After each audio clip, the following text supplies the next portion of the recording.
ઘણા લોકો છે જેમને પબ્લિકની વચમાં વ્લોગ બનાવતા ખૂબ જ શરમ આવે છે. મતલબ આ એ લોકો એમ માને છે કે આ કેમેરો લઈને હું જે બોલું છું ને બરોબર, એ પબ્લિક હસે છે, પબ્લિક મજાક ઉડાવે છે બરોબર. એ લોકોને એમ લાગે છે તો આપણે શું લેવા ભાઈ, એ લોકો કોઈ છે ને આપણા ઘરનું પૂરું કરવા નહીં આવે બરોબર. પૂરું તો આપણે જ કરવાનું છે અને ફ્યુચર આપણે બનાવવાનું છે, એ લોકો કોઈ બનાવવા નહીં આવે. તો આપણે આપણા ફ્યુચરનું વિચારવાનું છે અને આપણે વ્લોગ બનાવવાનો છે. એ લોકોની શરમ ગઈ ભાડમાં, એ લોકોનો મજાક ગયો ભાડમાં. આપણે આપણું ફ્યુચરનું વિચારવાનું છે અને આપણે કોન્ટેન્ટ ક્રિએટર છીએ બરોબર. તો પબ્લિકની વચમાં જ વ્લોગ બનાવવાના છે અને પબ્લિક ભલે સામું જોવે, પબ્લિક ભલે દાંત કાઢે, પબ્લિકના 5 મિનિટનો જ ફેર પડશે, બાકી એને કાંઈ ફેર નહીં પડે કે તમે શું કરો છો, તમે શું ખાવ છો, શું પીવો છો, શું વ્લોગિંગ કરો છો, એને કાંઈ ફરક નહીં પડે.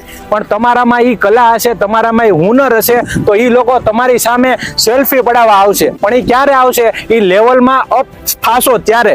હવે ભાઈ તમને ખાસ સલાહ કહું ને તો પબ્લિકની વચમાં શરમ મૂકી દો, કેમ કે આપણે આપણા કેમેરાને દોસ્ત બનાવવાનો છે, પબ્લિકને નહીં બરોબર. તો આપણે દોસ્ત બનાવી લેશું, આમ કરીને આમ આપણે કરશું. તો આપણે બોલવાનું છે, હાય એવરીવન, કેમ છો? હું છું તમારો મિત્ર માહિર સોરઠિયા અને માહિર સોરઠિયા વ્લોગ ચેનલની અંદર તમારું સ્વાગત છે. અને જે પણ લોકેશનમાં આપણે જઈએ છીએ ત્યાંનું બોલવાનું છે, બસ બીજું કાંઈ નહીં. હવે જો તમારી કમેન્ટ આવશે ને તો હું પબ્લિકની વચમાં દિન દહાડે વ્લોગ બનાવીને અપલોડ કરીશ, પણ તમારી કમેન્ટ આવશે ને મોટિવેશન વાળી. તો ચાલો, જય હિન્દ, જય ભારત.